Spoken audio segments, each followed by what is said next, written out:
Well, I didn't realize the circus was going to Columbus tonight. You're Locked On Flames, your daily podcast on the Calgary Flames. Part of the Locked On Podcast Network, your team every day.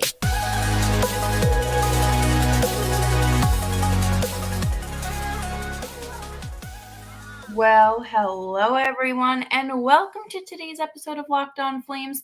As always, I'm your host, Jess Belmosto, and thank you so much for joining me here as we recap the theatrics, miserable performance, whatever you want to call it, in the 3-1 loss to the Columbus Blue Jackets on the second half of a back-to-back. But before we dive into all the nonsense and shenanigans and inexcusable behavior, make sure you're subscribed to Locked On Flames wherever you get your podcasts so you never miss an episode and you're always here to tune in to the shenanigans of the Calgary Flames. I don't have any sympathy for Rasmus Andersson right now. I haven't seen anyone defending the hit. I haven't seen anyone saying don't skate with your head down the middle, like you get what's coming to you, because I think Flames fans are a little more normal and rational when it comes to that. But Rasmus Andersson left his feet to make that hit on Patrik Laine. Yes, Patrik Laine had his head down for a little, but that's not an excuse to bulldoze someone. I don't know how tall Patrik Laine is, but Rasmus Andersson, I think, is like 6'4". He's a big dude. There is no reason for any of that. It's different if you are just, you're finishing a hit. A legal hit. Let me clarify that. But what transpired there was so uncalled for, and the emotions got the best of everyone tonight on the Flames, and that's really not an excuse. It played out the way that it did because of those emotions, and we have to talk about it because we just watched 60 minutes of the circus tonight. Their last 2 out of 3 games have just been absolute clown shows. Let's start at the beginning, shall we? Okay, let's get this out of the way. Obviously, we know second half of a back-to-back, middle of the first road trip of the season. It's going to be, not great. You're going to be tired. You're going to be worn out. You're probably not wanting to play, and probably you don't want to play Columbus. You don't want to play a bad team. For those not watching, I used air quotes.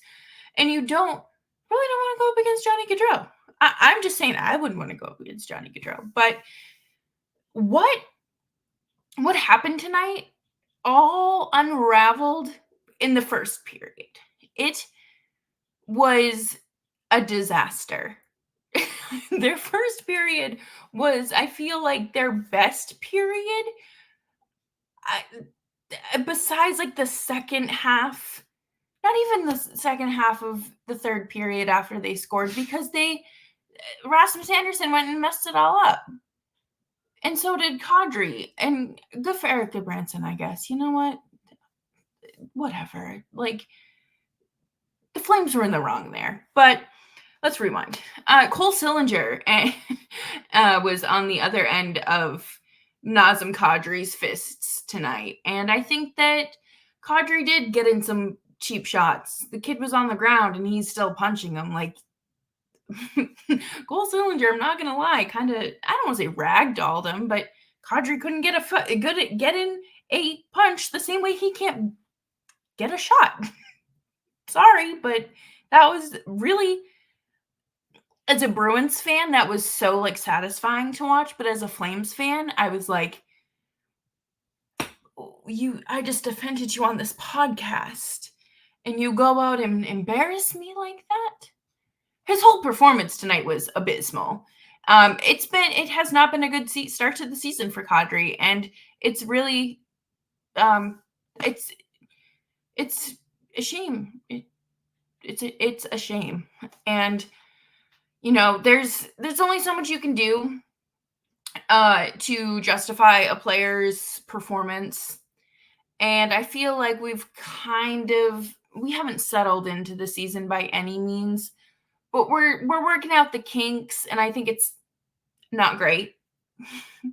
The performance tonight was just sloppy. And I get it, second half of the back-to-back. But when you are a $7 million player, you need to play like one. Mike Gold tweeted he played like a buyout candidate tonight. And I couldn't agree more. And you know what makes it even worse? His contract is more than Lucic's. And they didn't buy that out. So I'm sure that I'm not even going to get too ahead of myself with this, because that's a whole nother can of worms for a different day. Regardless, the Flames did not show any signs of life until Elias Lindholm scored the shorthanded goal in the third period. And then they actually looked like they wanted to play hockey. This was not the team that was on the ice in Buffalo. That fourth line tonight, they used all of their gas and all of their reserves to keep this team above the water in Buffalo. And moderation, everything in moderation.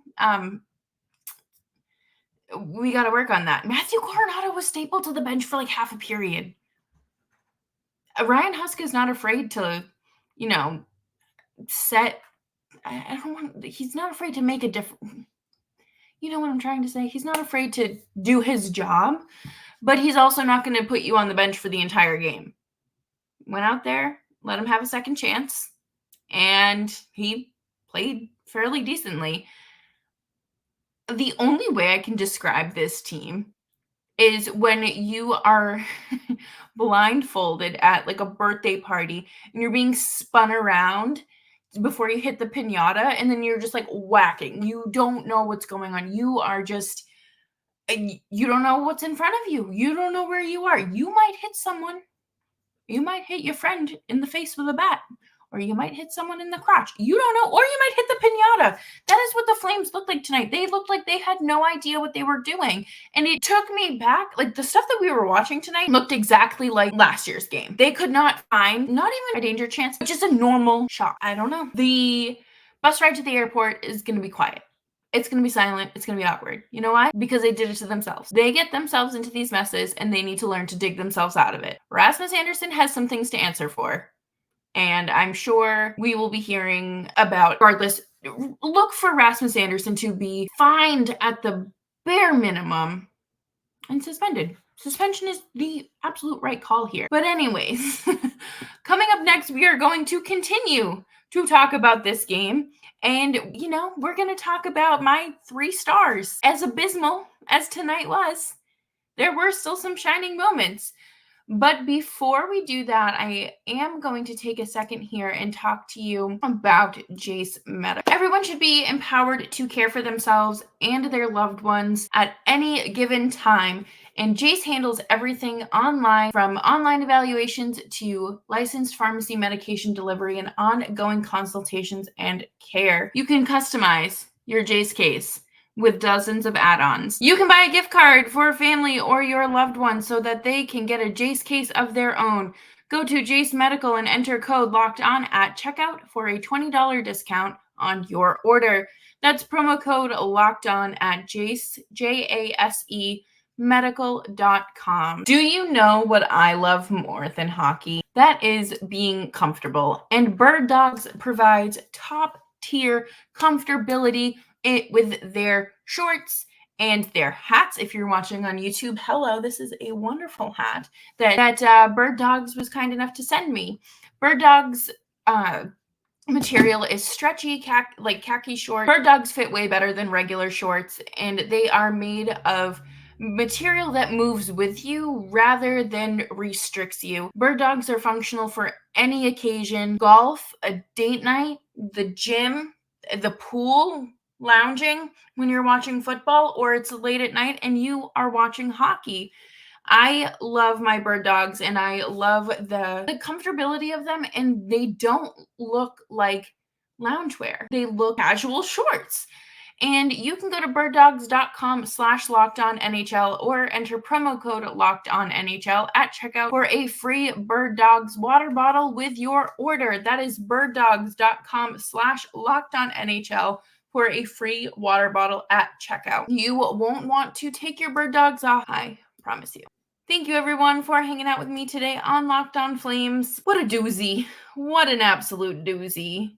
I can't get over that game was inexcusable. I get it. It's still October. There's no reason to get so bent out of shape about it and act as if the season's over.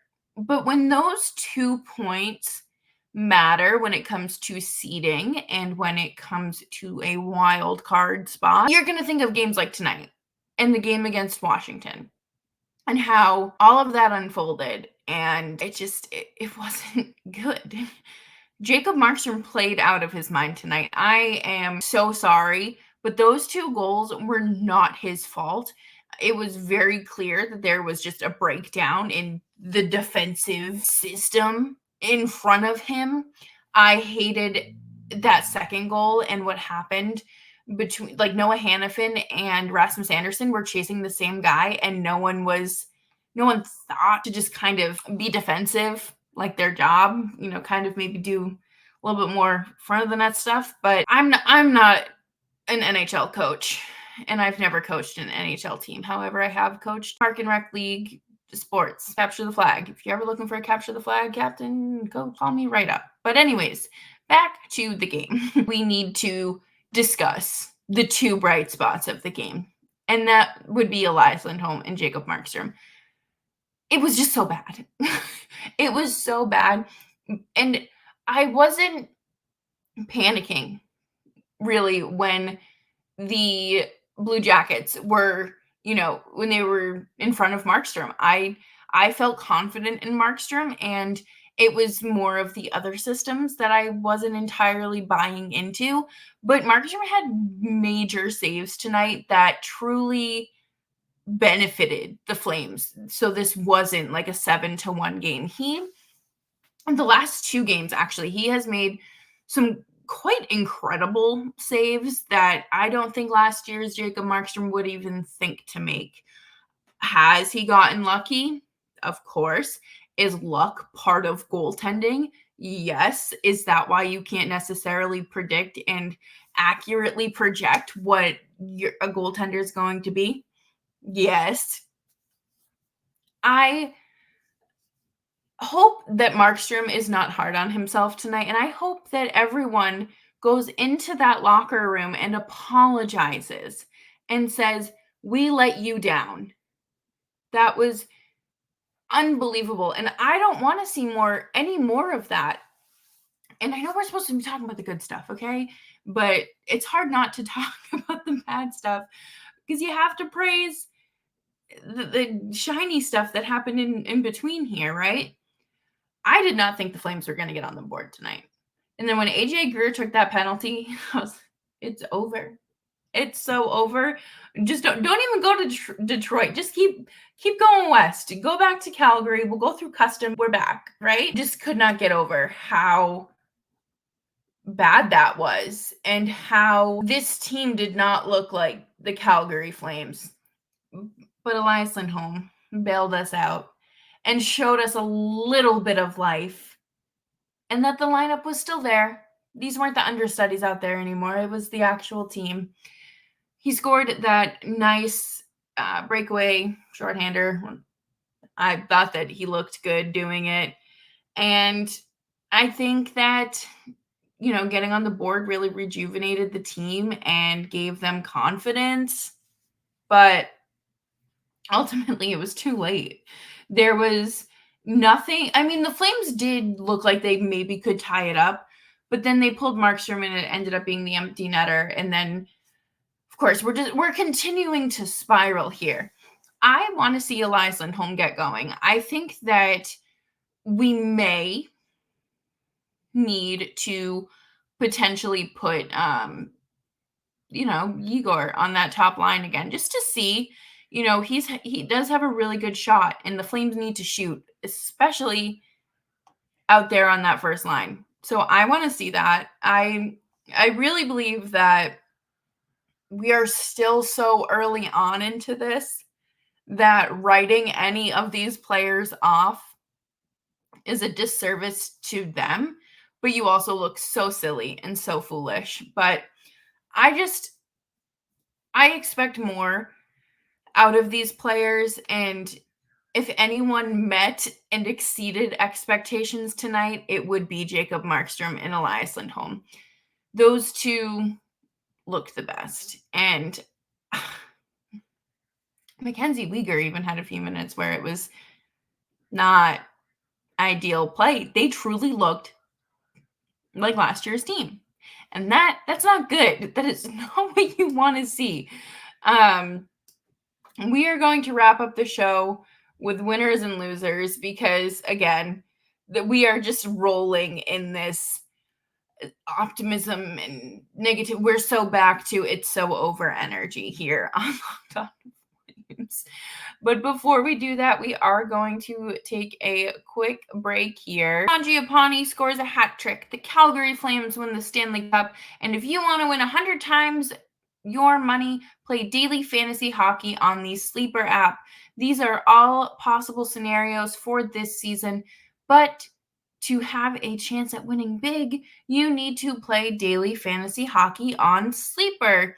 I think that this is a great app for anyone to, kind of take advantage of those daily fantasy sports actions. It's a way to, make other games exciting. If you're not watching the Flames and maybe the Flames are off, you're watching another player. And with studs like Cale Makar, McDavid, Ovechkin, and Crosby, all you need to do is pick more or less on stats for these stars.